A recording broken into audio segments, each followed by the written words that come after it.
स्वामित्व के आधार पर संसाधनों को 4 वर्गों में बांटा जा सकता है। एक, व्यक्तिगत संसाधन, दूसरा सामुदायिक संसाधन, तीसरा राष्ट्रीय संसाधन, चौथा अंतर्राष्ट्रीय संसाधन। व्यक्तिगत संसाधन वैसे संसाधन जो व्यक्तियों के निजी स्वामित्व में हो, व्यक्तिगत संसाधन कहलाते हैं। जैसे घर, व्यक्तिगत तालाब, व्यक्तिगत निजी चारागाह, व्यक्तिगत कुएं आदि। तत्वों या वस्तुओं के निर्माण में सहायक कारकों के आधार पर संसाधनों को 2 वर्गों में विभाजित करते हैं। प्राकृतिक संसाधन, मानव संसाधन।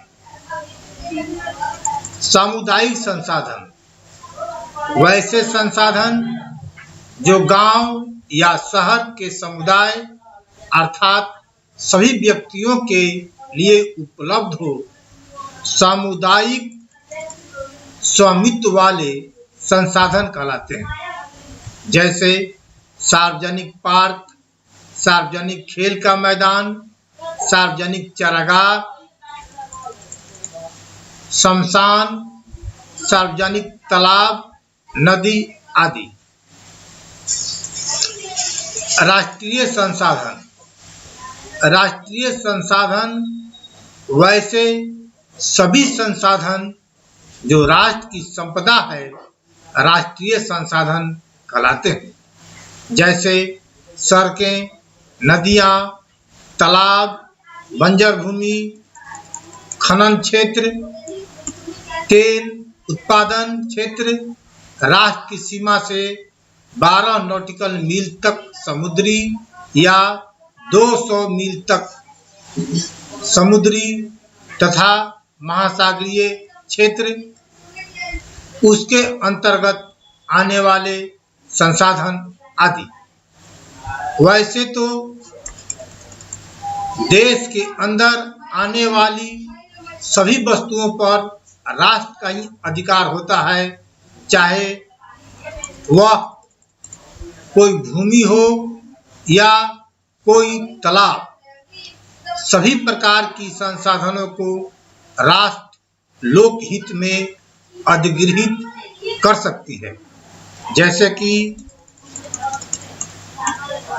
सड़क, नहर, रेल लाइन आदि बनाने के लिए निजी भूमि का भी अधिग्रहण किया जाता है। भारत में 1978 में 44वें संविधान संशोधन के द्वारा मौलिक अधिकारों में से संपत्ति के अधिकार को हटा दिया गया। इस संशोधन के अनुसार सरकार लोकहित में किसी भी संपत्ति को अधिग्रहित कर सकती है। भूमि अधिग्रहण का अधिकार शहरी विकास प्राधिकरणों को प्राप्त है। अंतर्राष्ट्रीय संसाधन तटरेखा से 200 समुद्री मील के बाद खुले महासागर तथा उसके अंतर्गत आने वाले संसाधन अंतर्राष्ट्रीय संसाधन के अंतर्गत आते हैं। इनके प्रबंधन का अधिकार कुछ अंतर्राष्ट्रीय संस्थानों को दिए गए हैं। अंतर्राष्ट्रीय संसाधनों का उपयोग बिना अंतर्राष्ट्रीय संस्थानों की सहमति के नहीं किया जा सकता है। विकास के आधार पर संसाधन का वर्गीकरण। विकास के आधार पर संसाधनों को 4 भाग में बांटा गया है। 1 संभावित संसाधन, 2 विकसित संसाधन, 3 भंडार, 4 संचित कोष। संभावित संसाधन वैसे संसाधन जो विद्यमान तो हैं परंतु उनके उपयोग की तकनीकी का सही विकास नहीं होने के कारण उनका उपयोग नहीं किया गया है, संभावित संसाधन कहलाते हैं। जैसे राजस्थान तथा गुजरात में पवन और सौर ऊर्जा की अपार संभावना है, परंतु उनका उपयोग पूरी तरह नहीं किया जा रहा है, कारण कि उनके उपयोग की सही एवं प्रभावित तकनीक अभी विकसित नहीं हुई है। विकसित संसाधन वैसे संसाधन जिनके उपयोग के लिए प्रभावित तकनीकी उपलब्ध है तथा उनके उपयोग के लिए सर्वेक्षण, गुणवत्ता और मात्रा निर्धारित की जा चुकी है, विकसित संसाधन कहलाते हैं। भंडार वैसे संसाधन जो प्रचुरता में उपलब्ध है परंतु सही तकनीकी के विकसित नहीं होने के कारण उनका उपयोग नहीं हो पा रहा है, भंडार कहलाते हैं। जैसे वायुमंडल में हाइड्रोजन उपलब्ध है जो कि ऊर्जा का एक अच्छा स्रोत हो सकता है, परंतु सही तकनीक उपलब्ध नहीं होने के कारण उनका उपयोग नहीं हो पा रहा है। संचित कोष वैसे संसाधन जिनके उपयोग के लिए तकनीकी उपलब्ध है लेकिन उनका उपयोग अभी आरंभ नहीं किया गया है तथा वे भविष्य में उपयोग के लिए सुरक्षित रखे गए हैं, संचित कोष कहलाते हैं। संचित कोष भंडार के भाग हैं। जैसे भारत की कई बड़ी नदियों में अपार जल का भंडार है, परंतु उन सभी से विद्युत का उत्पादन अभी प्रारंभ नहीं किया गया है।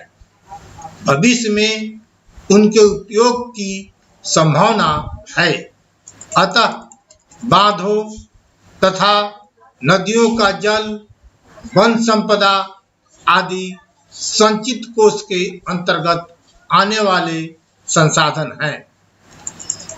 संसाधनों का संरक्षण बिना संसाधन के विकास संभव नहीं है, लेकिन संसाधन का विवेकहीन उपयोग तथा अति उपयोग कई तरह के सामाजिक, आर्थिक तथा पर्यावरणीय समस्या उत्पन्न कर देते हैं।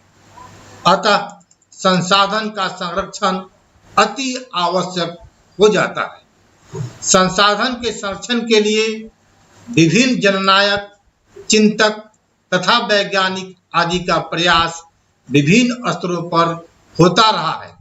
जैसे महात्मा गांधी के शब्दों में, हमारे पास हर व्यक्ति की आवश्यकता पूर्ति के लिए बहुत कुछ है, लेकिन किसी के लालच की संतुष्टि के लिए नहीं। अर्थात हमारे पेट भरने के लिए बहुत है, लेकिन पेटी भरने के लिए नहीं। महात्मा गांधी के अनुसार विश्व स्तर पर संसाधन ह्रास के लिए लालची और स्वार्थी व्यक्ति के साथ ही आधुनिक तकनीकी की शोषणात्मक प्रवृत्ति जिम्मेदार है। महात्मा गांधी मशीनों द्वारा किए जाने वाले अत्यधिक उत्पादन की जगह पर अधिक बड़े जन समुदाय द्वारा उत्पादन के पक्ष में थे। यही कारण है कि महात्मा गांधी कुटीर उद्योग की वकालत करते थे, जिससे बड़े जन समुदाय द्वारा उत्पादन